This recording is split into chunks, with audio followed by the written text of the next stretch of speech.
ऐसा है, एनडीए की शाम हो चुकी और इंडिया का अब सूरज निकल रहा है। तो उगता हुआ सूरज है और वो ढलता हुआ है, जो हमारे देश का शान का प्रतीक है। उस पे विदेशियों की झूठन आ रही है, शर्म से मर जाना चाहिए। इसको आप गौरव कहते हैं? अब की बार मोदी जी पूरी तरह से इस चीज से डर चुके हैं। भारत टूटा करता, ये तो कांग्रेस टूटी हुई है, उससे जोड़ रहे हैं। वैसे इंटरनेशनल एयरपोर्ट बनना है जेवर में, पीने के लिए आम आदमी के लिए पानी नहीं है। और इनकी लंका में जो अहंकारी बैठा हुआ है, उस अहंकारी को फतेह 2024 में ये लोग झंडा जो इंडिया का ही बुलंद होगा। और मुझे सब जाने कि मैं फेरी लगा लगा के पेट भर रही। और मेरे जेठ ने मेरी जमीन छीन ली है। और प्रशासन कोई मेरी सुन के राजी ना है। कोई विवाद इनके सामने है तो हमारे सामने उसे रखें, उसका समाधान हम करवाएंगे। प्रशासन को कल देखेंगे किसने इनकी नहीं सुनी है, कौन कार्रवाई नहीं कर रहा है। एसडीएम में कौन है, अभी ये कागज है मुझको, अभी लाइन पे लेकर उनको कार्रवाई हो गई। शेर तो अकेला ही होता है, बाकी तो सब है ही। शेर तो अकेला ही है, वो 2024 में सरकार बनाएगा, सरकार बना के दिखाएगा आपको। अल्लाह उनसे कुछ नहीं होगा, वो तो एक तरफा सरकार 2024 में मोदी जी की आ रही है और आएगी। गठबंधन तो 2022 में भी था, वो भी आंधी की तरह हो गया। किसी के मजाल है आज के तरह, आंख उठा के भी देख ले, बाबा का कानून है, तुरंत बुलडोजर चल जाएगा। अगले चेयरमैन साहब हमारे साथ थे, बिल्कुल सच बोलते थे, अब इन्हें अपने साथ ले लिए, झूठ बोलना शुरू कर दिया। भाजपा पार्टी इंडिया से घबरा चुकी है ये, उसके लिए गुंडे मवाली शोर मचा रहे हैं। उत्तर प्रदेश में जो गुंडे थे, देखते थे, उनको सबको जेल में ठोक दिया गया। गुंडे कौन बना है? जब नौकरी ना मिली तो पिस्टल ही चलाएंगे।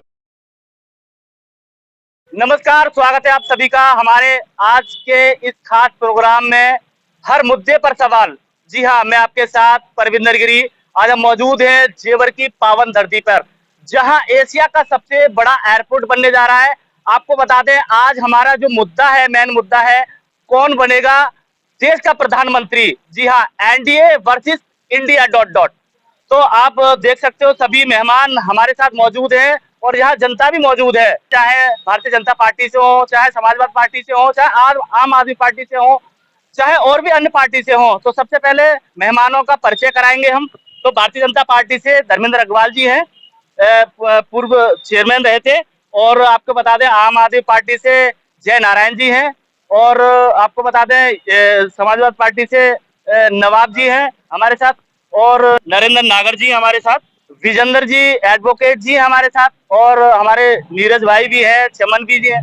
तो सभी यहाँ मौजूद हैं और बात करेंगे एनडीए वर्सेस इंडिया, क्या कहते हैं ये सब पार्टी से। तो सबसे पहले जो हमारा सवाल रहेगा भारतीय जनता पार्टी से रहेगा, क्या कहना चाहोगे? एक तरफ एनडीए और एक तरफ इंडिया, एनडीए बाजी मार पाएगी इंडिया से? ये तो बड़ा साफ सुथरा मामला है, बिल्कुल क्लियर है पोजीशन, बिल्कुल बाजी क्लियर है। अब तो इंडिया गठबंधन बन गया है, तमाम 28 दलों द्वारा एक गठबंधन बना है, इंडिया ... तो क्या लगता है कि एनडीए पे भारी नहीं पड़ेगा? नहीं, ऐसा कहीं, बहुत आसान चुनाव है, बिल्कुल मोदी जी पुनः प्रधानमंत्री बने। कहीं डर तो नहीं रहे मोदी जी? डर नहीं रहे, बहुत आराम की नींद सो रहे हैं।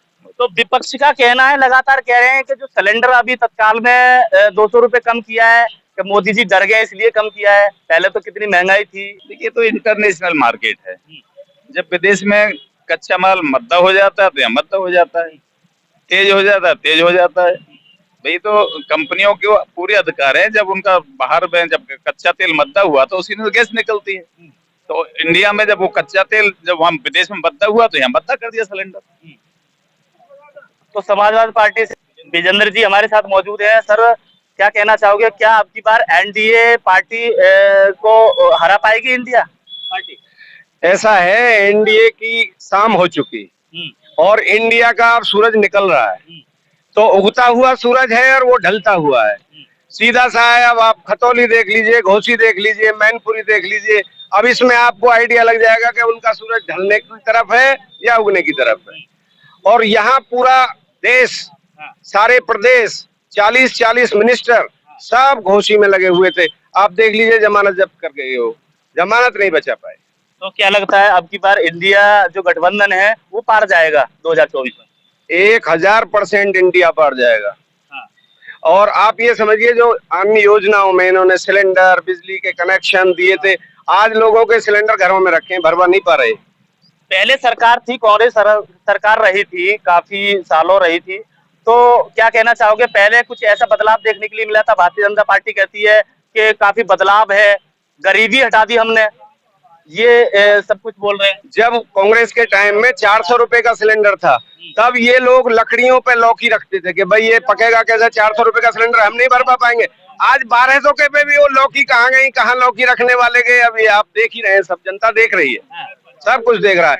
अभी पता चला राशन कार्ड सबके बंद हो जाएंगे, जिसका बिजली का कनेक्शन है उसका राशन कार्ड बंद, जिसके यहाँ गैस का कनेक्शन है उसका राशन कार्ड खत्म। क्यों? अब इन्होंने इस बात का सर्वे कराया, सर्वे में देखा कि भाई जिस पे कनेक्शन नहीं था हमने दे दिया, जिस पे गैस नहीं था कनेक्शन वो उज्ज्वला में हमने दे दिया, तो अब तो हमारा एक भी आदमी नहीं बच रहा गैस और उसके सिलेंडर के बगैर। तो फिर और इनके राशन कार्ड बंद हो गए, तो राशन पे तो सरकार आई और इसी को बंद कर दो। इन्होंने कहा हमने कोई आदेश नहीं दिया, हमारे तहसील में आदेश विड्रॉ हो गया। कहाँ उनके राशन जमा हो रहे थे, कहाँ उनके वापस कर दिए कि भाई ले जाओ, ऐसा नहीं करेंगे, जो करते हैं हमारे तो सब। पहले ऐसा हुआ था, अभी G20 बैठक हुई थी, विदेशों से आए थे, कभी ऐसा पहले हुआ था? कभी विदेश से कोई मेहमान आया था अपने देश में, कभी ऐसा हुआ था क्या? इस तरीके से जो बढ़िया खाना भी खिलाया है उन्हें, सोने की थाली में खाना खिलाया है। कितनी अच्छी बात है कि भारत के जो निशान है, हमारे देश का अशोक चक्र, उस वो थाली में बीच में है, और उस पे लोग विदेशी झूठन छोड़ के जा रहे हैं, जो हमारे देश का शान का प्रतीक है, उस पे विदेशियों की झूठन आ रही है। शर्म से मर जाना चाहिए। इसको आप गौरव कहते हैं कि एक देश का प्रतीक, जो शान का प्रतीक है, देश का गौरव है, उस पे आप विदेशियों की झूठन रखवा रहे हैं। और रही बात ये कि देश में G20 में गेस्ट आए, विदेशी आए, ये हमेशा होता है, एक रूटीन वे है, हर देश में लगता है। हमारे यहाँ इससे पहले 2 बार G20 हो चुका है, 2 बार विदेशों को इस तरीके से मेहमान है। ये कोई नई प्रक्रिया नहीं है, ये प्रक्रिया अब यहाँ के बाद किसी दूसरे देश में जाएगी, वहां से तीसरे में जाएगी, ये घूमती रहती है, ये रूटीन वे में, ये कोई नई बात नहीं है। नई बात तो ये है कि देश के गौरव पे झूठन रखवाई।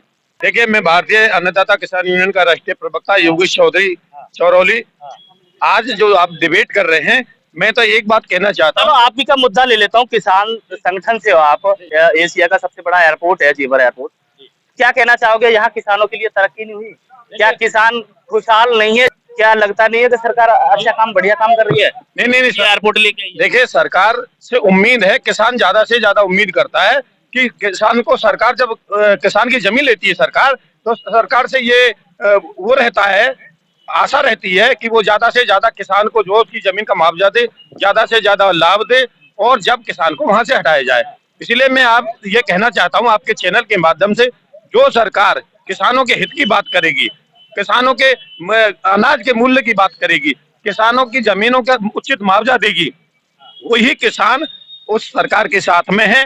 वैसे जेवर एयरपोर्ट का जो काम हुआ है जेवर क्षेत्र में, वो अच्छा काम हुआ है, लेकिन उसमें थोड़ा किसानों की नाराजगी रही है कि थोड़ा सा कम मुआवजा मिला है। बिल्कुल आऊंगा आपके पास, आऊंगा, एक सेकंड आऊंगा, भारतीय जनता पार्टी से सवाल करूंगा। G20 में भी बैठक हुई थी, विदेशों से मेहमान आए थे, तो ये बता रहे प्लेट पे अशोक का चिन्ह है, कितने मायने रखता है अपने देश के लिए, गौरव की बात है। और इस तरीके से खिलाया मोदी जी ने।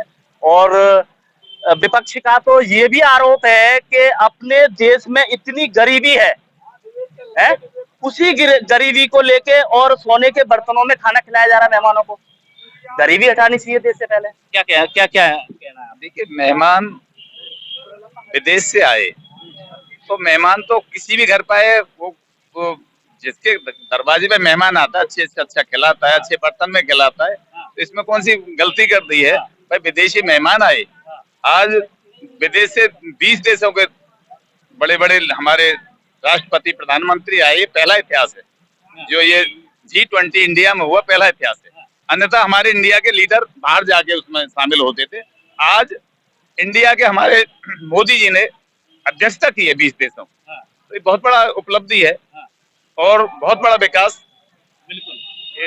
इस G20 से होना है। बहुत बड़े व्यापार की बिल्कुल आम आदमी पार्टी से भी है हमारे साथ में, क्या कहना चाहोगे? आपका जो गठबंधन है, इंडिया गठबंधन, विपक्ष के लिए क्या कहना चाहोगे 2024 को लेके?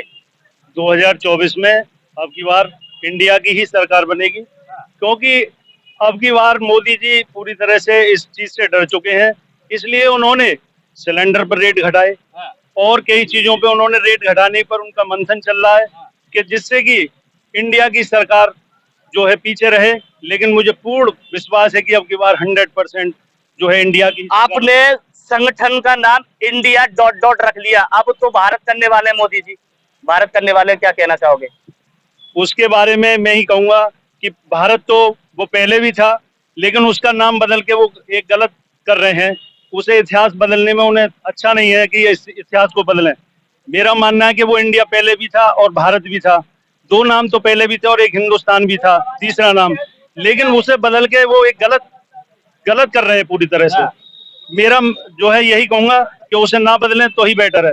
जी, बदलना ठीक है, अगर कितना टाइम लगेगा आपको बोलने में भारत माता की जय? हाँ, भारत माता की जय मैं एक बार नहीं 1000 बार बोलूंगा, क्योंकि जिस भूमि में हम जन्म लिया है उस भूमि के लिए हम बलिदान देने के लिए भी तैयार हैं। यही नहीं है कि वो आम आदमी पार्टी के अलावा बीजेपी ही उसके देश की रक्षक बन सकती है। भारतीय जनता पार्टी का पट्टा हमारे चमन जी ने पहन रखा है, क्या कहना चाहोगे इंडिया को लेके? क्या इंडिया बाजी मार पाएगी 2024 में? देखिए, जैसा कि हमारे वकील साहब ने विचार रखे, हमारे भैया ने विचार रखे, तो कि हम अपनी जन्मभूमि के लिए मरने मिटने को तैयार हैं, लेकिन जरा इन लोगों से ये पूछा जाए, क्या जो जिस धर्म में हम पैदा हुए हैं, जो इंडिया के लोग हैं, जैसे कि तमिलनाडु के मुख्यमंत्री हैं M.K. स्टालिन, उनके लड़के ने बयान दिया था, उदयनिधि स्टालिन ने, ये हिंदू सनातन धर्म जो है ये कीड़ा मकोड़ा है, इसको खत्म कर देना चाहिए। तो ये जो हमारे भाई हैं, क्या ये इस बारे में कुछ कहेंगे कि अपनी जो जन्मभूमि के लिए मरने मिटने को ये लोग तैयार हैं, लेकिन हमारे धर्म पे जो डायरेक्ट प्रहार किया जा रहा है इंडिया के लोगों द्वारा, इस बारे में इनका क्या कहना है? बिल्कुल बिल्कुल, तो समाजवादी पार्टी से सवाल रहेगा, क्या कहना चाहोगे, इनका कैसे उत्तर दे पाओगे आप कि इस तरीके से जो सनातन धर्म के लिए एक गलत भाषा के प्रयोग किया और इस तरीके से बोला, क्या कहना चाहोगे? ऐसा है, सनातन धर्म सभी का है, केवल ऐसा नहीं है कि एक एक्सक्लूसिवली एक पार्टी का सनातन धर्म है। हम लोग हिंदू हैं, हिंदू में पैदा हुए हैं, और हमारा जो भी हिंदू मुस्लिम सिख ईसाई जो भी है, हम सब भाई हैं। हम लोग प्यार से सबको जोड़ने का काम करते हैं, हमारे अंदर नफरत की भावना नहीं है। एक ये संगठन ऐसा है कि जो नफरत का भंडार है, और हमारा संगठन एक ऐसा है कि जो प्यार मोहब्बत का है और सब भाइयों को, हिंदू मुस्लिम सिख ईसाई सबको एक देखना चाहता है। दूसरी बात रही हिंदू धर्म की, हिंदू धर्म के साथ हम सभी धर्मों का सम्मान करते हैं। दूसरी बात भारत की रही, तो भारत नाम हमेशा था, है और रहेगा। ऐसा नहीं है कि नाम आज बदला जा रहा है, अब से पहले भी भारत था। आपने भी जब से पढ़ा होगा भारत ही पढ़ा होगा, किताबों में भी भारत है। आज भारत बदल के हिंदी में भारत है, नया काम नहीं हो रहा, भारत तो भारत है ही। हमें भारत माता की जय बोल दो। भारत माता की जय क्यों नहीं बोलेंगे? अरे बिल्कुल बिल्कुल बिल्कुल बिल्कुल, भारत में हम पैदा हुए। दूसरी बात, हमारा जो संगठन है वो भारतीय राष्ट्रवादी विकासवादी समावेश का एक संगठन है।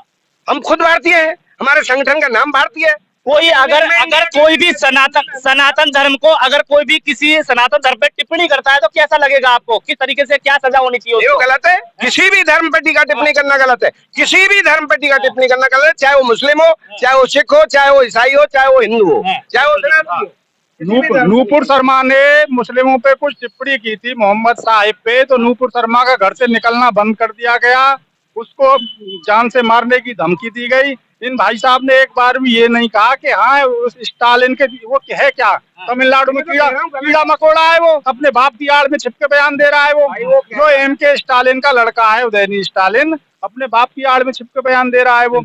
लेकिन इन भाई साहब ने, वकील साहब ने हमारे ने एक बार भी ये नहीं कहा, अब कह रहा हूँ, एक बार भी ये नहीं कहा कि वो ये गलत है, उसको इस तरह से नहीं कहना चाहिए। उसकी कड़े शब्दों में आलोचना, सभी धर्म समान, ये तो सभी जानते हैं, अपने धर्मों का सम्मान सब करते हैं, चाहे कोई हिंदू है, मुस्लिम है, सिख है, ईसाई है, और सबको करना भी चाहिए। लेकिन किसी को हमारे धर्म के बारे में बोलने का हक कैसे हो सकता है? ये इंडिया वाले कहते हैं कि हम सभी धर्मों का सम्मान करते हैं, इससे क्या होता है? सभी क्या लगता नहीं है सम्मान करते हैं? सभी धर्मों का सम्मान ऐसे होता है कि सनातन धर्म को खत्म कर देना चाहिए? नहीं, अगर किसी एक व्यक्तिगत राय है उसकी, अगर किसी स्टालिन ने अगर कोई व्यक्तिगत अपना विचार रखा है, हम उसको समर्थन नहीं करते, बिल्कुल समर्थन नहीं करते।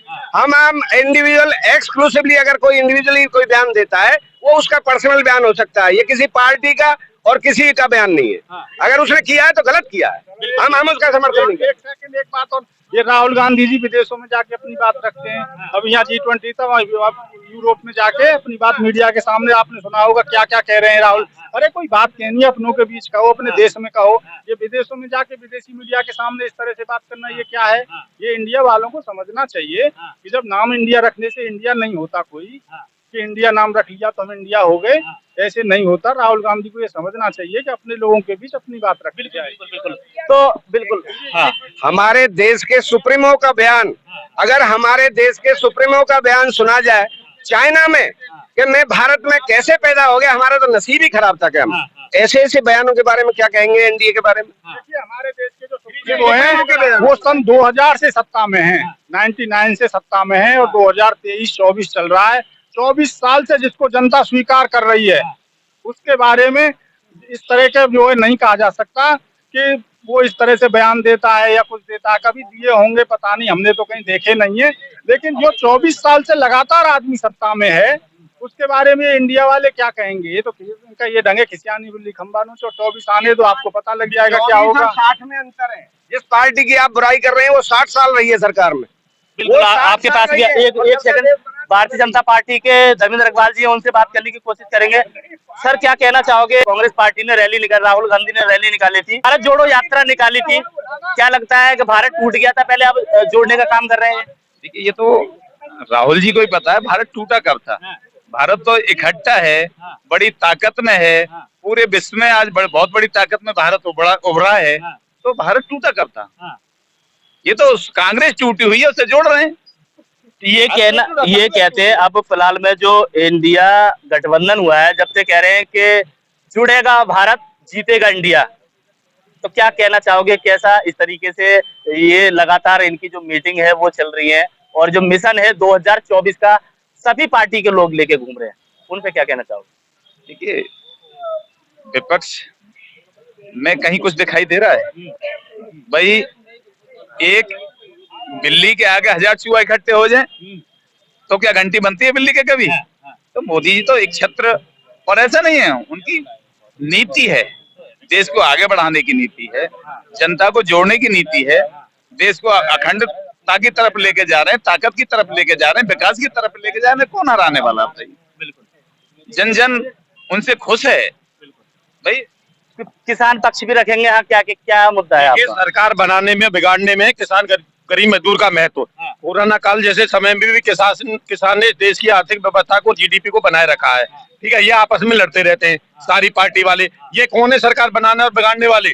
सबसे ज्यादा इस देश में किसान है और मजदूर है। वो बनाएगा जो सरकार किसान की और मजदूर के हित की बात करेगी, उसके उत्थान की बात करेगी, किसान के जो उम्मीद है सरकार से, उस तरीका से। क्या लगता है भारतीय जनता पार्टी को 9 साल हो चुकी, क्या लगता है आपको कि किस तरीके से विकास देखने के लिए मिले? आप बता दो। बहुत सारे जो है किसानों के जो मुद्दे हैं वो सरकार के पास में अभी लंबित है। सरकार उनको हल करे, और अगर सरकार उनको हल करेगी और सही से किसान का जो बिल वापस हुआ था और उसको जो वापस करके और नया बिल जो एमएसपी वगैरह सारे चीज लागू करेगी, उस तरीका से किसान सोचेगा और जब आने वाले समय में मन बनाएगा कि किसको वोट देनी है और किसको नहीं वोट देनी है। और ये बात जरूर है कि सरकार से किसानों को बहुत ज्यादा उम्मीद रहती है।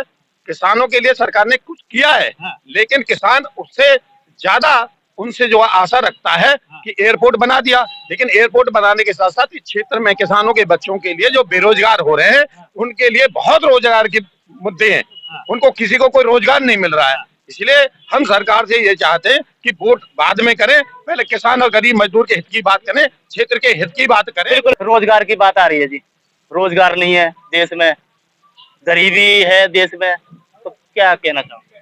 देखिए, रोजगार की समस्या है देश में, इसमें कोई ये नहीं कहा जा सकता कि रोजगार की समस्या नहीं है। लेकिन ये देश जो एक बहुत बड़ा परिवार है।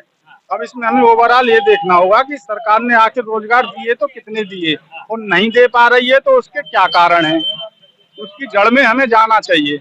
और हमें ये भी देखना होगा कि जो पक्ष के प्रति जो विपक्ष है वो क्या कर रहा है, उसकी जो बयानबाजी है, उसकी जो धारणा है, उसकी जो सोच है, वो क्या काम कर रही है। मैं ये नहीं कह रहा हूँ कि मोदी जी ने 100% काम सही किए हैं, क्योंकि 100% तो सही किसी से नहीं होते।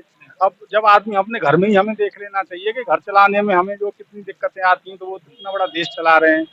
तो जो रोजगार की बात है, जो किसानों की समस्याएं हैं, वो बिल्कुल भाई ने जो सही कहा वो बिल्कुल जायज है। किसानों की समस्याओं का जो है देश ध्यान देना चाहिए, क्योंकि हमारा जो देश है वो 70% किसानों पे ही आधारित है। अगर किसान दुखी रहेगा तो फिर देश की जनता ऑटोमेटिक दुखी रहेगी। महंगाई जो आती है वो किसान अगर दुखी रहेगा तो महंगाई ऑटोमेटिक आएगी। इसलिए किसानों की समस्या पे सरकार को, बीजेपी हो, कांग्रेस हो, कोई भी हो, सभी को किसानों पे ध्यान देना चाहिए। प्रधानमंत्री देश चलाते हैं और जिला जो यहाँ प्रतिनिधि हैं वो क्षेत्र को चलाते हैं। तो भारतीय जनता पार्टी से ब्रिजेश जी हमारे साथ मौजूद हैं। सर, क्या कहना चाहोगे? यहाँ लगातार जेवर का एयरपोर्ट बढ़िया बन रहा है, एशिया का सबसे नंबर 1 एयरपोर्ट बन रहा है और यहाँ प्रतिनिधियों को देखना चाहिए। आए दिन यहाँ किसानों का मुद्दा, किसान अपने अपने मुद्दों को लेके और धरना प्रदर्शन कर रहे हैं, युवा है रोजगार के लिए घूम रहे हैं। क्या कहना चाहोगे अपनी सरकार से और जो प्रतिनिधि हैं उनके लिए? प्रतिनिधि भारतीय जनता पार्टी की सरकार पिछले 10 वर्ष से जो देश में स्थापित है वो पूरी जिम्मेदारी के साथ पूरे देश को देख के कार्य कर रही है। जो पिछले 75 वर्षों में कार्य देश हित में नहीं हुए, जितनी भी अदर पार्टी हैं जिन्होंने जैसे कार्य किए सबको जनता जानती है। सारे जो आप बता रहे हैं किसान हैं, पब्लिक है, जो भी युवा हैं, सब पढ़े लिखे हैं, शिक्षित हैं, सारी चीज जानते हैं, सब चीज सामने आ चुकी है। और एयरपोर्ट और जनप्रतिनिधि की बात है तो पूरे गौतम बुद्ध नगर को जो हमारे 3 विधायक हैं, माननीय सांसद जी हैं, सभी पूरी जिम्मेदारी के साथ अपनी अपनी जिम्मेदारी के साथ कार्य कर रहे हैं। और हम भी एक छोटे से कार्यकर्ता होने के नाते जितना कार्य मिलता है, कार्य हो रहा है। और जहाँ पे आपको अगर अव्यवस्था मिलती है, आप पत्रकार बंधु हैं तो वहाँ पे बताएं, हमको भी बताएं, थोड़ा बहुत हमें जानकारी मिले, हम आगे बढ़ाएं बात। जनता भी हमारे साथ मौजूद है। क्या मुद्दा है आपका? क्यों लेके आओगे? कौन सी पार्टी को लेके आओगे? मेरा नाम रफीक पहलवान है। हाँ। मैं आम नागरिक हूँ। बिल्कुल, हर कोई एनडीए और इंडिया की बात कर रहा है, ठीक है, पब्लिक की कोई बात नहीं कर रहा है। ठीक है। जेवर में 3 टंकियां बनी हैं, पानी आम आदमी घर में आज तक नहीं आया है। हाँ। क्या है कि वो बनते ही फट गई हैं। हाँ। एक बार पानी भरा वो पानी फट रहा, वो दूसरी ना सही हो रही है और ना बन रही है। कम से कम आदमी को खाना नहीं तो पानी तो चाहिए पीने की नहीं है, वो तक नहीं है जेवर में। वैसे इंटरनेशनल एयरपोर्ट बनना है जेवर में, पीने की नहीं, आम आदमी की नहीं, पानी नहीं है ना। तो पूछो जो केंद्र में है, सत्ता में है, डबल इंजन सरकार है, उनसे पूछो। डबल इंजन सरकार, क्या कहना चाहोगे? आज आम जनता भी यहाँ मौजूद है। देखिए, ये छोटा मुद्दा नगर पंचायत है। पहली बात तो यहाँ जी, अगर देखो छोटे से स्टार्ट होता बड़ा मुद्दा। सबसे पहली चीज, आज हम लोकल में ही कवरेज कर रहे हैं, ना कि पूरे भारतवर्ष तो है नहीं, यहाँ पे लोकल में ही है। लोकल जो समस्या होगी, आप चेयरमैन भी रहे हो तो आम जनता का जो सवाल है उसका जवाब दो आप। देखिए, नगर पंचायत में 3 टंकियां नई बनी हैं, उनकी सप्लाई अभी चालू नहीं हुई है। हाँ। जैसे कह रहे हैं फट गई, वो बिल्कुल गलत कह रहे हैं। हाँ। वो सुचारू रूप से काम चालू है। हाँ। और जैसे ही पूरा हो जाएगा सप्लाई मिलेगी। अब रह जाता पानी की बात। पानी नगर में बहुत शुद्ध है, नल का पानी हर घर में समर है, नल है, पानी की व्यवस्था नहीं है। उसके बावजूद भी नगर पंचायत अपना कार्य कर रही है।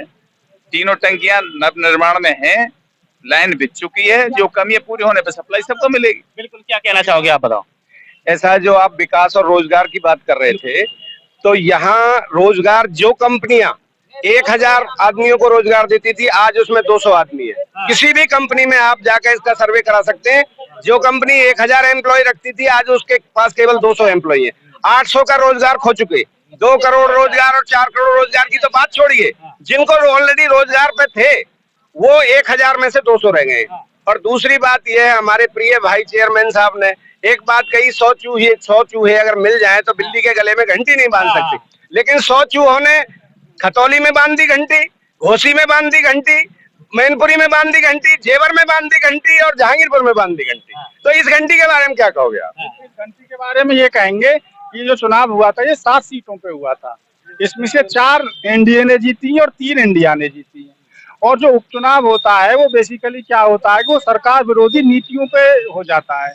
क्योंकि जब सरकार जो काम करती है तो ये ऑटोमेटिक है कि उसके विरोध में नीतियां चलती है। 4 जगह तो तुम्हारी ये सिद्ध होगा भैया 24 में, 2024 में। लगातार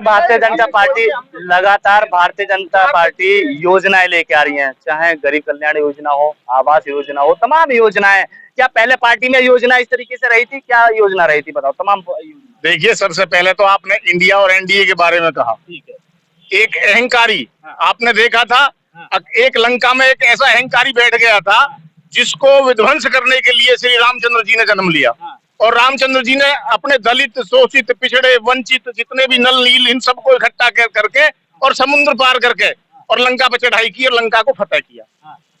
ठीक है ना? तो इसी प्रकार राहुल जी की जो जितनी एनडीए की टीम है, उनकी अखिलेश जी, जयंत जी, अरविंद केजरीवाल जी, जितने सब लोग हैं, सारे दलित, पिछड़े, शोषित, वंचित सब लोगों को इन्होंने इकट्ठा किया है और इनकी लंका में जो अहंकारी बैठा हुआ है, उस अहंकारी को फतेह 2024 में ये लोग झंडा जो इंडिया का ही बुलंद होगा, जीतेगी इंडिया। लगातार एनडीए वाले के जीत पहले ही हमने घोषित कर दी है, खुद ही जीत घोषित कर दी मोदी जी ने। इनका कहना है मायावती जी है वो नहीं आई, उन्हें पता है कि एनडीए जीतने वाली है, इस तरीके से कह रहे हैं ये एनडीए वाले। देखिए वह बेचारी की तो पूछ पे पाम धर रखो, हाथी की पूछ पे इतना कहना पाम धर रखो, वो तो प्रत्याशी भी वो तय होंगे जो बीजेपी के कार्यालय से होंगे।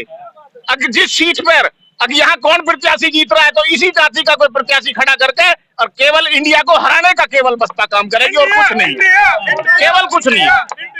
उसको और ओवैसी को, वो दोनों को केवल ये बीजेपी ने एक मोहरा बना लिया है। अगर यहाँ इस तरह से आप काम कीजिए, केवल सबको जग जाहिर है, इसमें कोई कहने की जरूरत नहीं। भारतीय जनता पार्टी में कह रहे हैं कि महिला सुरक्षित है, आधी रात को कहीं भी निकल जाती है महिला, कानून व्यवस्था बहुत बढ़िया है भारतीय जनता पार्टी में। इनकी झूठी बातों से अब जनता जान गई है बढ़िया तरीके से, कोई सुरक्षित नहीं है, गरीब भूख से मर रहा है और बढ़िया तरीके से इन्हें सबक भी मिला। योजना दे रहे हैं, डबल राशन दे रहे हैं पब्लिक को, गरीब कहाँ दे रहे हैं डबल राशन? कहीं डबल राशन नहीं मिलेगा। शिक्षा पे कुछ नहीं, किसान शिक्षा को लेके क्या बात? किसान अब भी आंदोलन में बैठे हैं, उनकी मांगे पूरी नहीं हो रही, जमीन उनकी जबरदस्ती ली जा रही है और बेरोजगारी इतनी है, 15-15 लाख रुपए 4 गुना मुआवजा कर दिया, हर जगह 4 गुना मुआवजा कर दिया। देखो इनकी सब अभी कुछ नहीं कहा, सब झूठी बातें हैं इनकी, इनके नेताओं की, इनके कार्यकर्ताओं की, सब झूठे जुमले हैं। अब के कामयाब होने वाले ना है और इंडिया की सरकार आने वाली है 2024 में, इसे कोई ना रोक पाएगा। इंडिया का गठबंधन मजबूत है और घोसी विधानसभा देख लो आप, जनता ने ना सबक बढ़िया तरीके से सिखाना। घोसी सीट की बार बार ये जिक्र कर रहे हैं, घोसी सीट तो समाजवादी की पहले ही थी, इसमें कौन सा तीर मार दिया इन्होंने? भाई घोसी सीट तो इससे पहले ही समाजवादी की रही है। इनका कहना है स्टार्टअप है, अभी तो स्टार्टअप है, पब्लिक क्या चाहती है ऐसा भी तो हो सकता है, भारतीय जनता पार्टी से भी हो सकते थे, अभी तो स्टार्टअप है। देखिए एक एमएलए समाजवादी से वहां जीता और समाजवादी को छोड़ के बीजेपी में आया, तो जनता का गुस्सा तो ऑलरेडी था वहाँ, इसमें कोई दोहरा नहीं। और सीट वो विपक्ष का आरोप है कि महिला सुरक्षित नहीं है, कानून व्यवस्था बेकार है। विपक्ष का हल्ला मचाने का काम है, ये तो देश की जनता जान रही है कानून व्यवस्था कितनी दुरुस्त हुई है इंडिया की। महिला हमारी कहीं भी जा सकती है, आराम से सुरक्षित है, कानून व्यवस्था एकदम दुरुस्त है, समझे। और विपक्ष का काम तो हल्ला मचाने का है। देखिए विकास की जहां तक बात है, पूरे देश में देखिए सड़कों का जाल बिछा दिया। आज यहाँ जेवर पे देखिए बिजली कभी 6 घंटे कभी 4 घंटे आती है, आज 18 घंटे जनता को बिजली मिल रही है और किसानों को मुफ्त बिजली कर दी गई। अर्थव्यवस्था देश में बिगड़ी हुई है, अर्थव्यवस्था बेकार है। देखिए जीडीपी देश की आज देखिए उसमें रिकॉर्ड में है, कितनी आगे है, अर्थव्यवस्था कहाँ बिगड़ रही है? अर्थव्यवस्था बहुत ज्यादा सुधार में है और आगे सुधर रही है। हाँ बिल्कुल, क्या कह रहे थे? अर्थव्यवस्था बहुत अच्छी सुधार में है। इस देश के 15 प्रधानमंत्रियों में से 14 प्रधानमंत्रियों ने 55 साल में केवल 55 लाख करोड़ लिया लोन, और अब 9 साल के अंदर 85 लाख करोड़ लोन ले लिया है। एक प्रधानमंत्री ने 85 लाख करोड़ लोन लिया है, 14 प्रधानमंत्रियों ने कुल मिला के 55 लाख करोड़ लिया था। तो अर्थव्यवस्था तो बहुत अच्छी है, इसमें क्या दो रहा है? पहले हम 55 लाख के कर्जदार थे, अब हम 55 प्लस 85 लाख करोड़ के कर्जदार हैं। ये 9 साल में अर्थव्यवस्था सुधरी है। बिल्कुल, तो पार्टियों के साथ जनता भी है और बात करेंगे। एक महिला है हमसे बात करने के लिए, आओ इधर आओ। हाँ, क्या कहना चाहोगी आने वाले समय में? कह रहे हैं मोदी जी आएंगे। मैं अपने अतीत के बारे में कहना चाह रही हूँ और मुझे सब जाने हैं कि मैं फेरी लगा लगा के पेट भर रही, और मेरे जेठ ने मेरी जमीन छीन ली है और प्रशासन कोई मेरी सुन के राजी ना है। ये महिला आप देख सकते हो किस तरीके से इसी डिबेट के बीच एक महिला पहुंची और महिला ने अपना जो दर्द है किस तरीके से बयां किया है। मेरे छोटे छोटे बच्चों ने लेके जहर खा के मर जाऊं, क्या करूं? मेरे जेठ ने मेरी जमीन अपने नाम 28 तारीख को मैं नाम करवाया, वह मैं क्या करूं फिर? भारतीय जनता पार्टी इस पे क्या जवाब देना चाहोगे? आपने महिला सुरक्षा के लिए बात करी थी, कानून व्यवस्था के लिए बात करी थी। ये तो इनकी संपत्ति का विवाद है, सुरक्षा की बात नहीं है, संपत्ति का विवाद है। कोई विवाद इनके सामने है तो हमारे सामने उसे रखें, उसका समाधान हम करवाएंगे। ऐसे थोड़े कोई लूट लेगा। कानून व्यवस्था की बात कर रहे हैं, कानून व्यवस्था नहीं है, कोई सुन नहीं रहा है इनकी। ये मेरे ही गांव पड़ोस की हैं, इनका कोई निजी मामला है, अगर इनको कहीं कोई दिक्कत है तो मैं भी इनके ये मेरे को बताएं, चेयरमैन साहब जैसे हमारे कह रहे हैं, इन्होंने अब विषय में बताया है, कोई विषय बताएगा जब तो जानकारी होगी। मान लो कोई संपत्ति का मामला है, महिला है, ये बताएं, अभी तत्काल कार्रवाई ना हो, 3 दिन में इनका कार्य ना हो, इन जैसी महिला एक गरीब महिला थाने में जाएंगे, प्रशासन के पास जाएंगे या किसी नेता के पास जाएंगे आप? नहीं, प्रशासन के पास जाएंगे, प्रशासन को भी कल देखेंगे किसने इनकी नहीं सुनी है, कौन कार्रवाई नहीं कर रहा है, एसडीएम है, कौन है, अभी ये कागज है मुझको, अभी लाइन पे लेकर उनको कार्रवाई होगी। कि मेरे जेठ ने अपने बच्चन के नाम पहले वसीयत करवा ली, तो सास ने ये कही कि मुझे पे बैंक आके करवा लेंगे। मेरी सास ने खुद कही और वो वसीयत तोड़ दी। और अब 28 तारीख को मैं 1.5 साल रजिस्ट्रार ऑफिस के मुंह पे बैठी, अपने बच्चन ने लेके नहीं आ और कहीं ने ना सुनी, और मैं रजिस्ट्रार ऑफिस में 1.5 साल बैठे और अब 28 तारीख को अपने इसी डिबेट के पीछे एक गरीब महिला पहुंची है और आप देख सकते हो किस तरीके से अपना दुख है बयां कर रही है। और साथ में समाजवादी पार्टी ने सीधा निशाना साध दिया है बीजेपी सरकार पर। महिला सुरक्षा हो चाहे कानून व्यवस्था हो, किस तरीके से देखी जा रही है। हाँ, अब आपके सामने है, इन्होंने शासन प्रशासन कहीं कोई कमी नहीं छोड़ी, जहाँ तक इनकी पहुंच थी ये सब। अब आप देखिए, के पास गई हूँ, क्या क्यों होगा, मैं नेता विधायक जी के पास गए हुए हैं। बताओ, महिला एक आप देख सकते हो किस तरीके से रो रही है महिला। क्या है ये भारतीय जनता पार्टी के लिए? देखो, विपक्ष भी आज खड़ा हुआ है सामने, विपक्ष भी आप पे बार कर रहा है, क्या कहना चाहिए, क्या जवाब है आपके पास? देखिए, जवाब हमारे पास सीधा साधा है। इनका व्यक्तिगत जमीन का विवाद है, उसको अधिकारी समझ रहे हैं और कहीं कोई दिक्कत आ रही है उसका हम सॉल्यूशन 3 दिन के अंदर करा देंगे। बता रहे विधायक जी के पास गए हुए हैं, नेताओं के पास घूमे हैं, प्रशासन के पास घूमे हुए हैं, कोई सुनवाई नहीं हो रही। फिर जमीन में कहीं ना कहीं खामियां होगी, ऐसा नहीं कि हमारे अधिकारी नहीं सुनते। वेरिफिकेशन भी करनी चाहिए ना पुलिस प्रशासन को। पुलिस प्रशासन जो व्यवस्था है कानून की उसी के तहत तो करेगा। अब जमीन में कहीं वसीयत इन्होंने, इनके परिवार ने किसी ने कर दी है तो और 28 तारीख को बेनामा खुद न भाई ने बुढ़िया 4 साल से गांव में ना रख रखी और अब ने बेनामा करवा लो और मैं तहसील पर रेडी लगा के पेट भरेगा अपने बच्चे को और मेरी कोई भी समाधान ना हुआ आज तक भी। और मैं हाँ, क्या कहना चाहूँ? आँख के अंदर नाम नैन सुख दीन दुनी की नई खबर और धन सिंह भैया ढोर चरावे फिर कमलिया कांदे धर। अब आप पूछने की जरूरत क्या, आपको आंखों के सामने दिखाई दे रहा भैया। जो कुछ हाथ कंगन को आरसी क्या, पढ़े लिखे को फारसी क्या, और सामने जो प्रत्यक्ष प्रमाण है उसके लिए बताओ और क्या चाहिए आप। अब आप देख लीजिए, इन्होंने शासन प्रशासन का कोई ऐसा नहीं छोड़ा जहां अपनी गुहार नहीं लगाई और इनको अभी तक कोई सहूलियत नहीं है। एक ये विधवा औरत और चौराहे पे ठेली लगा के मांग के खाती है। बिल्कुल, ये तो कह रहे हैं सॉल्यूशन हो जाएगा अब इनका। आप 3 दिन में हो जाएगा तो बहुत अच्छी बात है। हम भी उस दिन जो है बड़ी खुशी मनाएंगे और मिठाई बांटेंगे, एक मिठाई के डिब्बा हम भी लेके पहुंचेंगे, ये तो बड़ी खुशी होगी। चलो 3 दिन में हो जाए, बहुत अच्छी बात है। बिल्कुल, तो और भी जनता अगर रखना चाहे अपना जो मुद्दा है वो रख सकता है। क्या कहना चाहोगे 2024 में कौन सी सरकार आनी चाहिए? एक तरफ एनडीए तो एक तरफ इंडिया, पूरा गठबंधन, सभी लोग एक साथ इकट्ठा हो गए और एक तरफ मोदी जी अकेले हैं, तो क्या कहना चाहोगे, मोदी जी पार होंगे? बात ये है कि ठीक है, सरकार सही चल रही है, अभी कहीं ना कहीं कुछ ना कुछ कमियां हैं, सरकार अभी काम में लागू नहीं कर पा रही है, धरातल पर उतार नहीं पा रही है, अभी कागजों पे ये है वो काम, तो कुछ ना कुछ कमियां हैं, बाकी काम हो रहा है देश में काम हो रहा है, देश ऐसे ही मजबूत नहीं हो रहा है, मोदी जी के नेतृत्व में काम हो रहा है। ऐसा है ना, मैं किसी पार्टी का नहीं हूँ, मैं लोकल बंदा हूँ। मोदी जी जैसा बंदा तो होगा ही नहीं पैदा, योगी और मोदी जैसा। हमारी 12 ट्रैक्टेड, हम ट्रैक्टेड, हमारी माता बहन ट्रैक्टेड, ये नरेंद्र मोदी सरकार आई है, ये सब बकवास की बात है, समझे। समाजवादी में क्या हुआ? तो लगता नहीं है मोदी जी अकेले हैं और ये तमाम 28 दल एक साथ कोई नहीं लेगा। शेर तो अकेला ही होता है, बाकी तो सब है ही, शेर तो अकेला ही है, वो 2024 में सरकार बनाएगा, सरकार बना के दिखाएगा आपको। हाँ, क्या कहना चाहोगे भैया आप? इंडिया जीतेगी, इंडिया जीतेगी, इंडिया। पार्टी वाले कह रहे हैं, बीजेपी पार्टी वाले कह रहे हैं कि शेर तो अकेला है, अकेला जीतेगा। शेर अकेला है, अभी शेर तो अकेला घोसी में भी है, शेर तो अकेला जो खतौली में भी था और शेर अकेला मैनपुरी में भी था। शेर अकेला ही है, तो अकेला कद रहे शेर भाई, जो शेर है शेर तो अकेला ही घूमे, शेर तो शेर ही है। अब घोसी, खतौली और मैनपुरी, इसमें शेर अकेला घूमा, देखा आपने क्या हुआ। और प्रदेशों में भी कई अब की बार कह रहे हैं कि इंडिया पार जाएगी। देखिए इनका कहना अपनी जगह ठीक है, बाकी देखिए तो ये तो जनता का निर्णय है, जनता अपने आप बता देगी। तो पहले भी हल्ला मचाते रहे इतने जीतेंगे, इतने जनता देख तो रहे हो आप।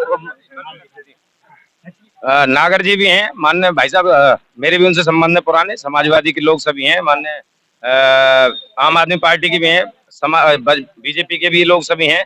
14 में सभी लोग दल इकट्ठे हुए, जितने भी ये राजनीतिक दल हैं जो घटिया मानसिकता घटिया सोच वाले हैं और जो जैसी सोच रखते हैं, सभी देश के सामने है। ये मैं नहीं कह रहा हूँ, तथ्यों के साथ टीवी मीडिया सब पूरा देश देखता है किस तरह का कार्य बहुजन समाजवादी पार्टी के कार्य उत्तर प्रदेश में होता था, समाजवादी के टाइम में होता था, क्या चल रहा था क्या नहीं चल रहा था। 14 में अगर ये लोग इतने अच्छे थे, सभी लोग, मैं कहता हूँ बहुत ही पूजनीय लोग हैं सभी, जितने भी अदर दल हैं देश के, सभी इनके चरण पूजे जाए दिन में 10 बार तो भी कम रहेगा। और इनके कार्य सबके सामने आ चुके हैं। 14 में परिणाम हमें मिला है, 19 में हमें मिला है, और अब के 450 plus Bharatiya Janata party seat जीतेगी। इससे ज्यादा मुझे जानकारी नहीं है, जितना मेरा बुद्धि विवेक कार्य करता है उतना मुझे पता है। भारतीय जनता पार्टी की पुनः स्थापना होगी। अखंड भारत उद्देश्य जो हमारा था, सन 1925 से इस देश में संघ की स्थापना माननीय डॉक्टर हेडगेवार जी ने की थी, एक मिशन को लेके। आज इतना बड़ा बट वृक्ष के रूप में पूरा विश्व के सबसे बड़े परिवार के संगठन के हम आदमी है। मैं ये घमंड वाली बात नहीं कह रहा हूँ। और पुनः भाजपा की सरकार स्थापित होगी, सबको सबके जी जी जी जी जी जी जी। कितने लोग हुए थे जब देश की आजादी के लिए अंग्रेजों से जिनसे भी लड़े थे, उनसे कितने लोग शहीद बीजेपी के हुए, ये भी बता दें। एक आदमी का नाम गिना दें, एक आदमी का भी अगर ये नाम गिना दे, हमारा वो भला आदमी आजादी में सहयोग था, जिनका देश की आजादी में सहयोग था, आरएसएस के 2 आदमियों के नाम गिनाते, केवल 2 आदमियों के नाम, उन्होंने आजादी के लड़ाई में। देखिए जो हमारे शहीद हुए हैं सब हिंदुस्तान के ही तो हैं, हमारे भारत के ही तो हैं, सब परिवार के लोग हैं। अलग होंगे तो इनकी नजर में होंगे, हमारी नजर में तो हमारे हैं वो सब। ज्यादा जो झूठी बातें इन्होंने करी है ना, जनता समझ गई है। 24 में एनडीए की सरकार बनेगी और कोई नहीं है। झूठी है, इनसे झूठ जितना चाहे उतना बुलवा लो। देखिए एक भी बात पर सच नहीं उतरे हैं, ये सब झूठ है। देखिए गिरी जी, आपको एक कहावत बताता हूं मैं। देखिए भाई, आपने देखा होगा गांव में एक मुकद्दम होता था जिसका सारा क्षेत्र मानता था जिसकी बात को, लेकिन मुकद्दम की एक हैसियत और एक सिस्टम होता था उसका। लेकिन जब ये चुनाव आया तो चुनाव में उसी मुकद्दम को प्रधान बना दिया गया था। 4-4, 5-5 योजना, हर गांव का इतिहास है कि 4-4, 5-5 योजना, 6-6 योजना वो प्रधान रहा अपने गांव का, और निर्विरोध प्रधान रहा। लेकिन जैसे ही जनता में जागरूकता आई तो जनता जागरूक होकर और एक पकड़ लाई बाहर से, चारों ओर से, और पकड़ के लाके और खड़ा कर दिया। उसने, पब्लिक ने जो इकट्ठा हो गया कि भाई ये इसकी खिलाफत करनी है हमको, तो उसकी खिलाफत की और खिलाफत करके उसे जिता दिया। अब जब लोगों ने देखा कि तो भाई आते हैं 1 नंबर का, हमने तो पहले ही फिर मुकद्दम के धोरे आ लिए सारे के सारे लोग जो ये, तो फिर मुकद्दम के पास ही आना है। इस देश का जो मुकद्दम है वो इंडिया का एक संगठन बन चुका है, और इंडिया वो है जो वाकई जिनको ये startup India, make in India, और मतलब कोई ऐसा काम था इनका जहाँ में इंडिया नहीं था। अब इंडिया से इन्होंने रखा इंडिया। अब इंडिया को हम अगर आगे बढ़ाना शुरू कर दे तो इन पर क्या आपत्ति है। भारत देश हमारा है और हमारा रहेगा, इसमें ये किसी की बपौती नहीं है। संविधान में लिखा हुआ है भारत और इंडिया दोनों, ये एक नाम से मतलब जो दोनों जाने जाएंगे, ये भारत के संविधान में लिखा हुआ है। लेकिन इन लोगों ने बांटने का, इनका काम केवल है, ये अंग्रेजों की औलाद है ना, पिछलग्गू तो उन्हीं के रहे, उन्हीं के संस्कार इनमें है। केवल एक काम है इनका, फूट डालो, राज करो। कहीं जाट को ठाकुर से भिड़ा दें, कहीं मुसलमान को हिंदू से भिड़ा दें, कहीं जाटव को ठाकुरों से भिड़ा दें। ये इनका एक मामला चल रहा है केवल, जो और कुछ नहीं है। ये आपस में लड़ाने का काम करते हैं, जोड़ने का कोई काम करता है। तो अब चल रहा है भारत जोड़ो जीतेगा इंडिया। अब इन्हीं का दिया हुआ नाम इंडिया आगे बढ़ रहा है, तो इन्हें क्या दिक्कत हो रही है। बड़ा गर्व है, बड़ा गर्व है इंडिया गठबंधन को। अब की बार सिर्फ और सिर्फ इंडिया गठबंधन ही आएगा।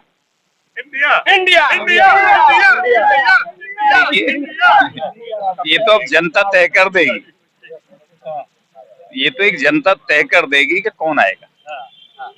देखिए भारतीय जनता पार्टी ने कोई ये नहीं देखा कि ये फला जाति के इसको मकान नहीं मिलेगा, ये फला जाति के इसको कैसे नहीं मिलेगी। उन्होंने एक ही शीशे में सबको देखा है, सभी का विकास किया है, सभी को जितनी भी सरकार से लाभ की योजनाएं सभी जाति को दिया है। इसीलिए बीजेपी एक बड़ा संगठन है, मजबूत संगठन है। उसे हराने के लिए हल्ला से कुछ नहीं होगा। वो तो एक तरफा सरकार 2024 में मोदी जी की आ रही है और आएगी, उसे कोई नहीं रोक पाएगा। गठबंधन तो 2022 में भी था, वो भी आंधी की तरह हो गया, बेईमानी से। अब सुनो ईवीएम से अगर चुनाव हो तो बेईमानी, बैलेट पेपर से चुनाव हो तो बेईमानी। आखिर ये चाहते क्या है? चाहते क्या है? कैसा चुनाव हो भाई? इनके तरीके आप पूछ रहे कैसा चुनाव हो, ये पूछ रहे कैसा चुनाव हो। दिल बहलाने के लिए ख्याल अच्छा है गालिब। अगर ये कह रहे हैं कि हम भारत का नाम लाके, अभी तक इन्होंने इंडिया इंडिया चिल्लाया, अब हम इंडिया कहने लगे तो आप कह रहे ना हम बैक गियर लगा रहे हैं, हम भारत में जा रहे हैं। भाई ये फिर वहीं पहुंचे। तो दिल बहलाने के लिए ख्याल अच्छा है, ये अपने मन को बहला रहे हैं। बाकी रिजल्ट आने वाले सभी परिणाम, जो भी अब नए परिणाम आ रहे हैं, सब जनता को देख रही है, जनता दे रही है उन परिणामों को, और ये भी देख रहे हैं। वन नेशन वन इलेक्शन, आप देखिए इन्होंने एक शिबू का छोड़ा है, वन नेशन वन इलेक्शन। आप कीजिए वन नेशन वन रोजगार, वन रेशन, वन शिक्षा। आप बताइए एक टाटा बिरला का बच्चा कहाँ पढ़ेगा, अंबानी का बच्चा कहाँ पढ़ेगा, और एक किसान का, गरीब का, मजलूम का बच्चा कहाँ पढ़ेगा? शिक्षा दीजिए ऐसी जैसी अरविंद केजरीवाल जी ने दिल्ली में दी है, किसी का बच्चा जाकर कॉलेज में पढ़ सकता है। इस तरह है। माननीय श्री अखिलेश जी ने, समाजवादी राष्ट्रीय अध्यक्ष हमारे, उन्होंने दिया है, दवाई दी फ्री, पढ़ाई दी फ्री, और आप बताओ सिंचाई, दवाई, पढ़ाई सब फ्री उन्होंने दी। और बीजेपी वालों ने केवल झूठ बोला, एक बड़ा सा घोड़ा बनाया और लाके बम बकला कर दिया। पब्लिक वहां सीने पर लग रही है और सीने नहीं नवा रहा। बिल्कुल, तो इनका कहना है आम आदमी पार्टी की सरकार दिल्ली में है। क्या कहना चाहोगे? शिक्षा व्यवस्था को लेके बड़ा अच्छी बता रहे हैं और यहाँ बेकार बता रहे हैं। शिक्षा व्यवस्था यूपी से मजबूत कौन से उसमें है? उत्तर प्रदेश बताओ मुझे, कौन किस में है? सबसे ज्यादा शिक्षा व्यवस्था मजबूत उत्तर प्रदेश में है। माननीय योगी जी के नेतृत्व में सबसे मजबूत हुआ है प्रदेश। पहले गुंडाराज देखिए, पहले सड़कों पर क्या होता था, आज के समय में देखिए ना, किसी की मजाल है, किसी के मजाल है। आज के समय आंख उठा के भी देख ले, बाबा का कानून है, तुरंत बुलडोजर चल जाएगा। अगले विपक्ष का कहना है कि आजकल 8 बजे के बाद में महिला कोई निकल नहीं सकती है, रेप किए जाते हैं। विपक्ष का काम है आरोप लगाना, वो तो आंकड़े बता देंगे किसका कितना रेप। कल आप स्कूल जाना, कल देखना मैडम खाली कम्बो मोबाइल चलाती हैं, बच्चों पढ़ाती हैं। देखो स्कूल में कोई स्कूल में ट्राई करना, कल जाके स्कूल में ट्राई करना जी, यूपी में हर स्कूल में ट्राई करना। क्या बच्चे क्या करते हैं? खाली मैडम तो कम्बो से मोबाइल चला रही हैं और कुछ नहीं है वहाँ। रोजगार भी तो मिल रहा है भारतीय जनता पार्टी से। कितने रोजगार? कुछ नहीं मिल रहा। क्या मिल रहा है रोजगार? जितने यहाँ नौजवान खड़े हैं उन्हें बता दो रोजगार किसे मिला? 21 भर्ती मार्क है आर्मी की, 21 भर्ती मार्क है। आज तक बीजेपी ने ना करवा। अगर आप टेस्ट कैंसिल करती हो, वो देना चाहिए था, क्या 4 साल में करवानी चाहिए थी वो अग्निवीर वाली, आज तक ना हुई, वो कैंसिल ही कर दिया। वो ये दर्द है युवाओं के अंदर। ये युवा है, बेरोजगार है। 21 भर्ती आर्मी की मार्क है। मैं अब भी रिलेशन में ओपन मैंने मारी, आज तक मैं फौज में भर्ती ना, और वो भी कैंसिल कर दिया इन्होंने। 4 साल वाली अभी न्यू करवाई है, नई रजिस्ट्रेशन करवाई इन्होंने, नहीं करवा के कोई पहली वाली भर्ती करानी चाहिए थी इनको, या 4 साल में भेजते उनको, उन बंदों को। ये जो नए रोजगारों की तो आप बात छोड़ ही दीजिए, आप ये कहिए जो रिक्तियां हैं, जो वैकेंसी पड़ी हुई हैं, उन खाली करने के लिए मना कर दिया कि अब कोई खाली नहीं भरी जाए, कोई रिक्ति पूरी नहीं की जाएगी। बिल्कुल, इसी डिबेट के बीच जनता भी पहुंची है, तमाम जनता है, और फिर से महिला पहुंची है। हाँ, क्या कहना चाहोगे? भैया देख, मोदी जी आएंगे अब की बार? हाँ भैया आएंगे। देख भैया मेरा जवान बेटा मर गया, किसी से मालूम कर सको, वही मेरा सहारा है। मुझे कुछ नहीं मिला कैसे है, मैं थाने में भी सब में वो कर ली, किसी ने कुछ ना दिया मुझे, है ना। और उस गाड़ी वाले पैसे खा गए 3-4 हजार रुपए, जन कौन खा। उसने एक दिन मेरे बड़े लड़का ने वो पकड़ लिया, तो वो फिर मैंने छुड़वा दिया। भैया मैं तो 4 लाख रुपए दिया, क्या किसा देगा नाम बता, क्या मेरे को गाँव में से मैं नाम पता बताऊं तुम्हें? तो वो पुलिस वाले ने खा लिया और उन्होंने खा लिया। हमें चाहिए नौकरी, सीधी बात तो ये है। पुलिस की कब से आ रही, अब देंगे, अक्टूबर में देंगे, सितंबर में देंगे। पुलिस की पहले तो 62,000 जितनी दे रखी है इन्हें वैकेंसी नहीं दे। आप रोजगार की बात कर रहे थे, युवा भी हमारे साथ मौजूद है। देखिए, जहाँ तक पुलिस की बात है, पुलिस में जितनी भर्ती इस बीजेपी के कार्यकाल में भी इतिहास उठा के देख लो, कभी ना हुई इतनी, समझिए ना। बहुत बड़ी और जहां जहां जरूरत है वहां वैकेंसी निकाली जा रही है। बहुत बड़ा वैकेंसी प्रदेश में और देश में दी जाने वाली है। अभी बहुत दिन पहले, कुछ दिन पहले स्टेटमेंट आएगा, जो रिक्त स्थान है सबको स्टेटमेंट आता ही रहेगा, नहीं देंगे ये, नहीं देंगे, स्टेटमेंट आता ही रहेगा। देखिए आपको एक चीज बता दूं मैं, अभी चेयरमैन का चुनाव हुआ था यहाँ पे, उससे पहले चेयरमैन साहब हमारे साथ थे, बिल्कुल सच बोलते थे। अब इन्हें अपने साथ ले लिए, जब झूठ बोलना शुरू कर दिया। विपक्ष निशाना साध रहा है भारतीय जनता पार्टी पे डायरेक्टली। देखिए, ये नरेंद्र नागर जी बिल्कुल सही कह रहे हैं कि मैं समाजवादी में था, वहाँ की नीति रीति हमें पसंद ना आई, हम बीजेपी में आ गए। वहाँ तो एक छत्र राज है, उसे छोड़ के हम बीजेपी में आ गए। तो एक बहुत बड़ा संगठन है, यहाँ जातिवादी नहीं होती, वहाँ तो जातिवाद पे ही चुनाव है केवल, कि भाई फला आदमी को टिकट। वो छोटा चुनाव था, ये बड़ा चुनाव। यहाँ बीजेपी की बड़ी विचारधारा है, तो बड़ी विचारधारा को तो हम बीजेपी में आ गए। बिल्कुल इसी डिबेट के पीछे युवा हमारे साथ। हाँ भैया, मैं ये कहना चाहूंगा कि इस टाइम पे बेरोजगारी चरम सीमा में बढ़ी हुई है। बीजेपी ना तो बात करती है रोजगार पे, ना ही बात करती है तरक्की पे। इस टाइम पे ओनली बीजेपी इस टाइम पे 5 बातों पे ध्यान रखती है। या तो करती है धर्म पे बात करती है, फिर बात करती है आके जातिवाद पे। इस टाइम पे जो है बीजेपी की इस टाइम पे स्थिति ये है कि महंगाई इतनी बढ़ रही है कि यदि आम व्यक्ति कुछ भी नहीं खरीद सकता। आप कुछ भी देख लो भैया, बेरोजगार आदमी डोल रहे हैं, बताओ खाली डोल रहे हैं। यहाँ कहाँ करे, कहीं नौकरी करे, कहाँ करे, नौकरी लगवा दो हमारी। ये दुर्दशा है क्षेत्र की। मुझे केवल ये बता दें, लिस्ट उठा के यहाँ के जो प्रतिनिधि हैं वो ये बता दें कि हमने कितने लोगों को, इस क्षेत्र के कितने लोगों को, चाहे विधायक जी हैं चाहे सांसद जी हैं, कितने लोगों को यहाँ पर जो रोजगार दिलवाया। बड़े मंच से योगी जी और मोदी जी ने बोला था यहाँ जेवर एयरपोर्ट बनने जा रहा है, यहाँ रोजगार मिलेगा युवाओं को। जो रोजगार बढ़ा है, जेवर एयरपोर्ट बनने जा रहा है, रोजगार बढ़ेगा। रोजगार कम जाकर सबसे बड़ा एयरपोर्ट बनने जा रहा है, यहाँ तरक्कियां होंगी इधर। और कितने एयरपोर्ट थे पहले और आज कितने एयरपोर्ट है, भारतीय जनता पार्टी का कहना है। भैया रे एयरपोर्ट पे जामे कहने तो वहाँ निकाल दें, वहाँ बैठे थे भैया, पास दिखाओ, खाते हम पास लगवा दिए वहाँ कहीं जने लगवा दिए, कौन ने लगवा दिए। हम लोकल में भी तो कर रहे हैं ना युवा। और कौन बिहार के सब बिहार के आ रहे हैं यहाँ। बालचंद के फील्ड ऑफिसर है, बालचंद फील्ड ऑफिसर है, नाम है बालचंद फील्ड ऑफिसर है। लोकल का मना करता है, वो लोकल का लेना ही नहीं है। वो ये कह रहे हैं कि जेवर एयरपोर्ट बन रहा है, लोकल के नहीं लिए जा रहे, लिए जा रहे हैं एयरपोर्ट के लिए जा रहे हैं। ये भैया इनको जितनी जान, देखिए अभी एयरपोर्ट पे काम चल रहा है और यूरिक कंपनी पे उसका टेंडर है, वो अपने हिसाब से काम कराएंगे। जब बन के तैयार होगा तभी तो लोकलिटी को प्राथमिकता दी जाएगी। अभी तो वहाँ कुछ नहीं, अभी तो लेबर का काम चल रहा है। और जी काम चल, पहले मेरी बात सुनो भैया, एक मिनट। क्या जेवर में मजदूर नहीं है? क्या जेवर में मजदूर नहीं है? बिल्कुल। तो कांग्रेस पार्टी भी हमारे साथ मौजूद है, अन्नू चौहान हमारे साथ मौजूद है।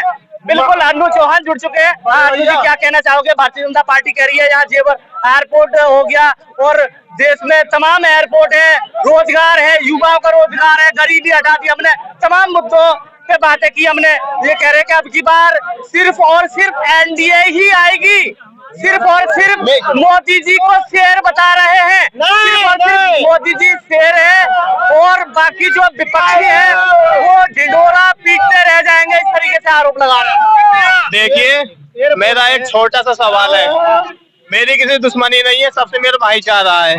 सबसे पहले बीजेपी बेरोजगारी पर जवाब दे, और उन्होंने बहुत सारे जो वादे किए चुनाव के टाइम पे, अब जो अभी इंडिया से भारत करना चाहते हैं वो G20 पे भी काम कर रहे हैं। अगर मैं जेवर का नाम जेवर रख दूं, जेवर के अंदर तो वही काम होगा, वही होगा ना। खुशहाली कैसे आएगी? रोजगारी पे काम के रोजगारी दें, आज नोएडा की किसी भी फैक्ट्री पे आप चले जाओ, सब ग्रेटर नोएडा आप चले जाओ, आज हमारे यहाँ का जो युवा है ना वो दर दर नौकरियों की ठोकर खा रहा है। वो जाते हैं, उनको नौकरी क्या, उनको गेट तक भी नहीं घुसने दिया जाता है और उनको ऐसे किस मुद्दे पे अब की बार इंडिया डॉट डॉट आएगी, क्या लगता है किस मुद्दे पे आएगी?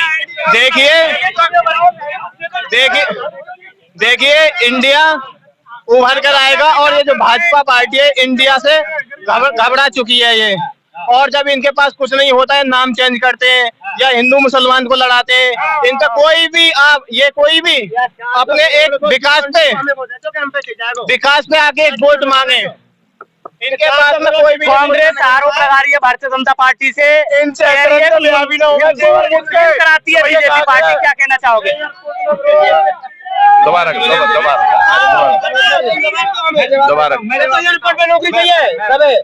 विपक्ष कह रहा है भारतीय जनता पार्टी सिर्फ और सिर्फ हिंदू मुस्लिम कराती है देश में, ये आरोप इतना बड़ा लगा रहे हैं, इस पे क्या कहना चाहोगे? देखिए ये इनकी निजी सोच है, संकीर्ण विचारधारा है। बीजेपी जब से सत्ता में आई है इंडिया में बताइए कौन सा झगड़ा हुआ है? हम बताएंगे झगड़ा कौन सा हुआ है? हाँ भैया, लू में इतना जबरदस्त हुआ, वो किसका करवाया? बीजेपी को करवाया। जहाँ की ये बात है, किसानों के लिए क्या मिल रहा है? किसानों के लिए कुछ नहीं मिल रहा, किसानों के लिए बेरोजगारी।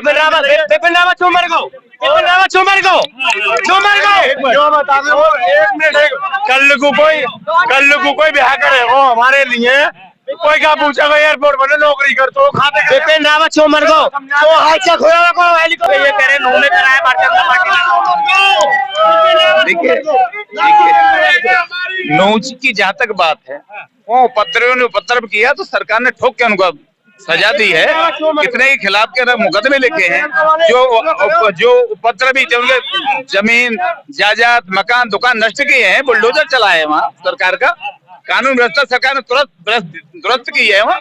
ऐसा थोड़ी है, गुंडे थोड़ी हो जाएगी। बिल्कुल जी, देखिए भारतीय जनता पार्टी विपक्षियों ने कराया वहाँ दंगा।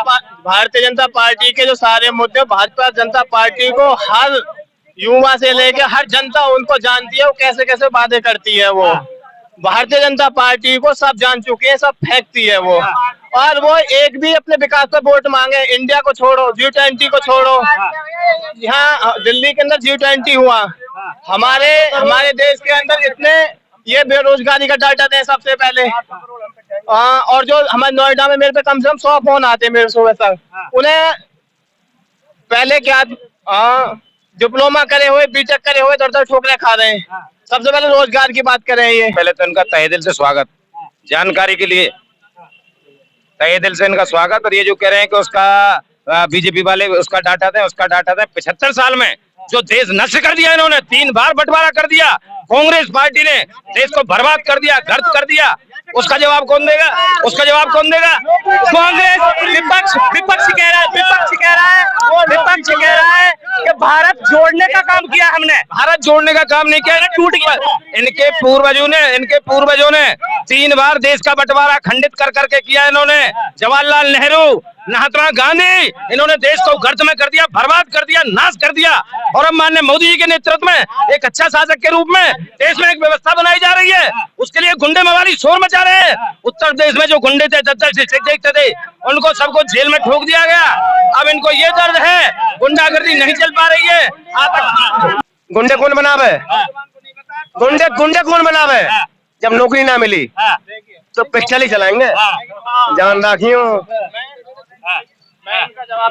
जब न मिल मैं इनका जवाब दे रहा हूँ। गुंडे जैसे न बने करें, ये भैया थोड़ा सा व्यवस्था बना कर। यही तो इंडिया और एनडीए में फर्क है। जो अपना हक मांगेगा, जो अपना अधिकार मांगेगा और इनसे हाथ मुंह में डाल के हक मांगेगा, उनको ये बदमाश गुंडे और बिल्डोजर चलवाएंगे। यही तो एनडीए और इंडिया में फर्क है, आप समझिए और जनता समझ रही है। 2024 में इनका मुंह तोड़ जवाब मिलेगा। ये प्रारंभ को अंत सदैव हो करे, जाके शुरुआत हुई होगा को अंत जरूर होगा। भारतीय जनता पार्टी कहती है 9 साल व्यतीत कर दिए हमने, अब की बार भी भारतीय जनता पार्टी आएगी, कहना है। ना भाई फुल कॉन्फिडेंस से कह रहे हैं। देखिए कॉन्फिडेंस सबका अपना अपना है, जनता निर्णय अपने आप कर देगी। ऐसा भी तो है 10 लोग एक साथ हो, एक साथ, यही तो 10 लोग हैं। देश की 125 करोड़ जनता, देश की 125 करोड़ जनता भारतीय जनता पार्टी के साथ है। ये 10 लोग क्या करेंगे भाई? जनता तय करेगी ये तो। और 2024 अपने आप क्लियर हो जाएगा भाई। जब इनको दिखाई दे रहा है तभी तो हल्ला मचा रहे हैं। भारतीय जनता पार्टी से कह रहे हैं एयरपोर्ट में जो नहीं लग रहा है उनका नंबर ले, उनसे संपर्क करें, युवा हो तो कोई भी हो, बिल्कुल एयरपोर्ट में नौकरी दी जाएगी, इनका कहना है। जितने भी लोकल के बालक हैं, एयरपोर्ट बनना बीजेपी की बात है। सगरे बिहारी बुलाए जा रहे हैं, लोकल को कोई ना ले रहा। वैना बूढ़ा को, शाहरोल, नीम को, चोरौली, कोई कस्ता हुए लगाना रहो, पूछ लो का भैया। अगर कोई लग रहा हो मैंने कहानी करी मैं तो वैसे जमीन से, अरे मैं तेरे को लगवाऊंगा सुबह 500 बालक। और कौन सा परविंद वो जो बता रहा हूँ तू नाम, बलवीर जी, हम मेरे साथ चलियो। जहाँ तक बात एयरपोर्ट की बात है, लोकल टीम आप देख लिए 100 में से 70 आदमी लोकल के हैं। अब जब जो काम यहाँ लोकल का नहीं करते हो तो बाहर से आएंगे ही ना। अब जो बड़े बड़े इंजीनियर हुए हैं थोड़े कर पाएंगे। हमारा भैया खत्म होगा, चेयरमैन सब घर पहुंचे, हम किसी ने रुपया भी न दिया और सब पैसा वो खा गए वो। और किसने न्यून दिया कि चल भैया तू चले जा, अपने लो 10,000 रुपये ले जा। और किसने न्यून पहुंची? नबिया नाम है मेरा। अनवर खत्म हुआ मेरा बेनाली पुलिया पे, मेरा छोटा भैया, माँ खत्म हुआ था, किसी ने मुझे 1 रुपया भी नहीं दिया। किसने खाए थे पार्टी ने, जब बेजी पार्टी में है वो। अब इसमें काफी हमने लोगों की और वक्ताओं की बातें सुनी, तो इसमें अब कोई कहीं किसी को दो राय नहीं होना चाहिए कि 2024 का जो चुनाव होगा उसमें एनडीए को कहीं कोई फाइट देने वाला है नहीं दूर दूर तक। उसमें मोदी जी का जो करिश्मा है वो एक बार फिर से चलने वाला है। और जो ये इंडिया है, ये अपना जो गठबंधन है इनका, अभी इनमें देखना आपस में सिर्फ फटब्बल होगी, इनमें आपस में लड़ाई झगड़े होंगे, अभी आप देखते रहो। और 2024 में कहीं किसी को कोई डाउट नहीं होना चाहिए कि मोदी जी भारी बहुमत से तीसरी बार भारत के प्रधानमंत्री बनेंगे। बिल्कुल, आज हमारी जो डिबेट थी, महा डिबेट थी, हर मुद्दे पर सवाल, हर मुद्दे को लिया हमने, और जो एनडीए वर्सेस इंडिया ... उस पे बातें की, तमाम मुद्दे थे। और भारतीय जनता पार्टी ने भी अपना पक्ष रखा और विपक्षियों ने भी अपना पक्ष रखा। आज से पहले नगर पंचायत चुनाव को लेके हमने डिबेट की थी, लगातार गली गली में गए थे हम और दिखाया था, हर पूरा चुनाव दिखाया था। इसी तरह अब 2024 जो लोकसभा चुनाव है वो दिखाने वाले हैं, और हर मुद्दे पर सवाल हमारा जो प्रोग्राम है वो किया जाएगा। और किसी को भी डिबेट करानी हो या इस तरीके से बोलना हो, वो संपर्क हमारे न्यूज चैनल पे नंबर होते हैं, उस पर संपर्क कर सकता है। बाकी जब भी डिबेट होगी आप सभी लोगों का स्वागत है। और हमारे खास मेहमान थे, ये सभी हमारे मेहमान थे, एक फोन पे यहाँ पहुंच गए। और सिटी एक्सप्रेस न्यूज सिर्फ और सिर्फ निष्पक्षता दिखाता है, सिर्फ और सिर्फ निष्पक्ष होकर कवरेज करता है। कोई पक्ष नहीं किसी का, चाहे भारतीय जनता पार्टी हो चाहे अन्य पार्टी हो, कोई भी पक्ष नहीं करता है। लाइक, कमेंट, शेयर, सब्सक्राइबर अवश्य करें। सिटी एक्सप्रेस न्यूज, हर मुद्दे पर सवाल। समीर खान के साथ परविंदर गिरी, जेवर मुख्य चौराया। धन्यवाद।